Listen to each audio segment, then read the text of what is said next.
It is time for our morning chit chat. Okay. Now, what does a 69-year-old bishop got anything to do with marrying an 18-year-old? We got to get into it.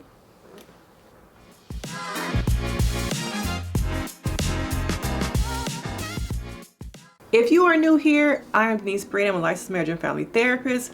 And recently this story has been going viral. And it reminded me so much of church trauma, church hurt, predatory grooming behavior. Okay? Because what does really a 69-year-old man, whether he's a preacher, whether he's your father, your daddy, your uncle, what does a 69-year-old man have anything to do with marrying somebody who is 18 years old?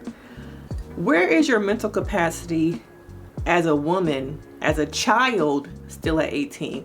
Not only that, but this man knew her when she was 13 years old. So it shows to me that he was lurking. He was doing some things. And it comes off to me like he is a groomer.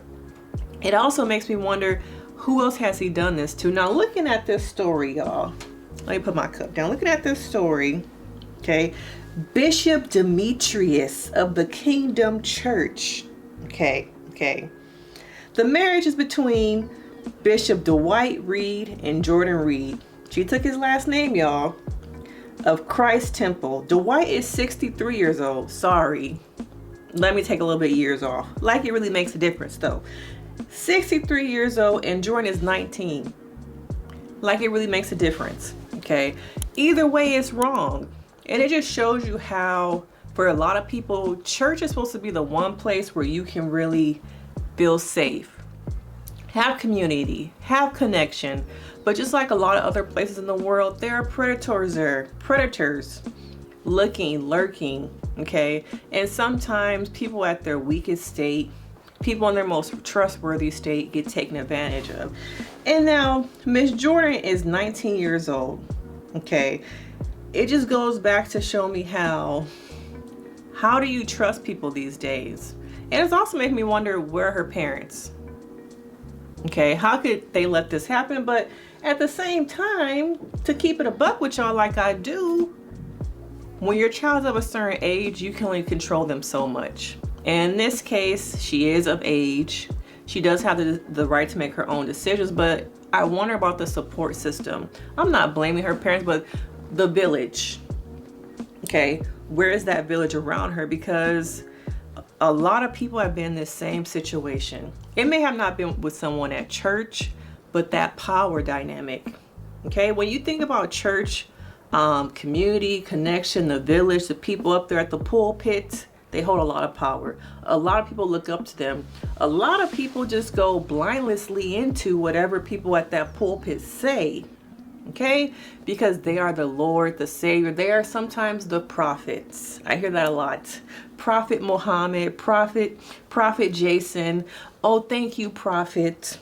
And I'm not here to, shame people for just following behind a church leader. But sometimes you have to think about the people behind that collar. Okay, and the things that they're saying, because in this case, how can you follow behind a man who is married to somebody who is only 19 years old? And when you look at the video that's been going viral, there's people in the background. Yes, Pastor. Yes, Pastor. Whatever you say, Pastor. Okay?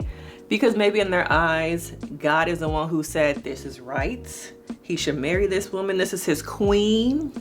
Okay, this child.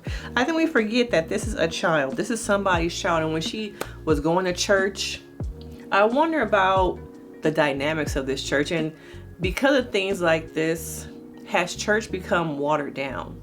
Are these some of the reasons why, and a lot of things I have read, millennials are not going to church as much? Or could it be because of the pandemic? People got used to going to church online. But I think a lot of these stories are not new.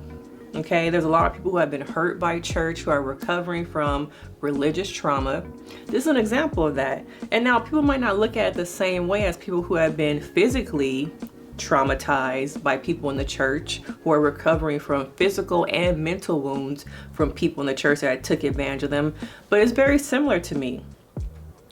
In both situations, She's a child. These were children that are now telling their stories and trying to hold the court, have the court help them hold accountability for the church. But it just shows you how it's hard to trust people. Okay? And I wonder about your thoughts. Do you think that this is right? Do you think this is God's purpose? And the fact that he said, nobody better not say nothing to my wife. Like, if it's another man looking at your 19-year-old wife who's at the same age as you, they got some problems too.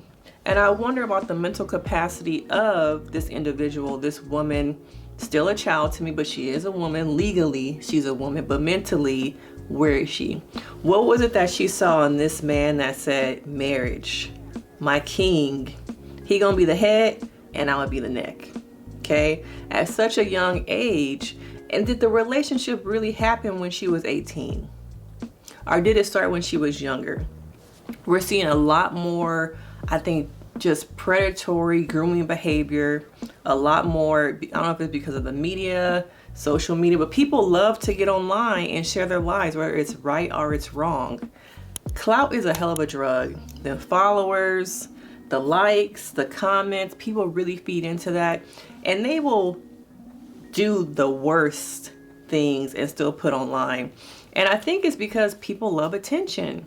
People love to get that attention. They love to feel like, oh, people like this? I'm gonna do a little bit more. Let me do a little bit more. But the deeper things are, these are children. And I wonder about other girls that have gone to this church, how they experience the same thing. Because when you really look at it, the bigger picture is that it's killing, to me, the foundation of what church used to be. I remember going to church as a child. We would be there for hours. And I don't remember these kind of things, or maybe I was like naive, maybe I didn't see it. But it seems like this is the thing now.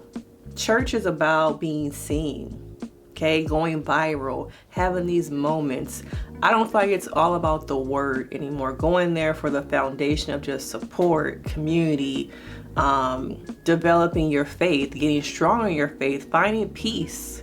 And I'm not saying everyone at church is like this, but I feel like there's like this shift that has been happening these last couple of years. All these viral church moments have not been about people really being on their knees, preaching, praising, praise worship, praise dancing, Bible study. It's always been about these negative moments, or the theatrics of church that are happening. So I'm wondering your thoughts. Do you think what church used to be is no longer there? Is it the role of social media? Is it on the church folks to really fix it, not have it be about that?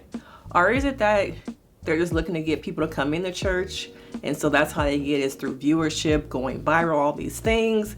But when it comes to this case, I wonder about her mental capacity. I wonder about the long-term effects of being 19 married to a, what was he, 67? I don't remember his age. He was in his 60s. It was wrong. And what do you really have in common? You're so like at the forefront of your life. Barely 18, 19. He's towards the later years. What really do you have in common with someone who is at that age? What is what's the foundation here? Y'all know me as a couples therapist, relationship therapist. I want to know what's at that foundation. What got y'all here? Okay? But you know, we can always get into it. Just a little bit of a chit chat with you guys. Let me know your thoughts on this situation. Is it grooming? Should we just let her be? It's her life. Girl, do you. You like it, I love it. But of course, make sure you like, subscribe. Let me know your thoughts, because of course, we can get into it. And I will see you guys in the next video. Bye.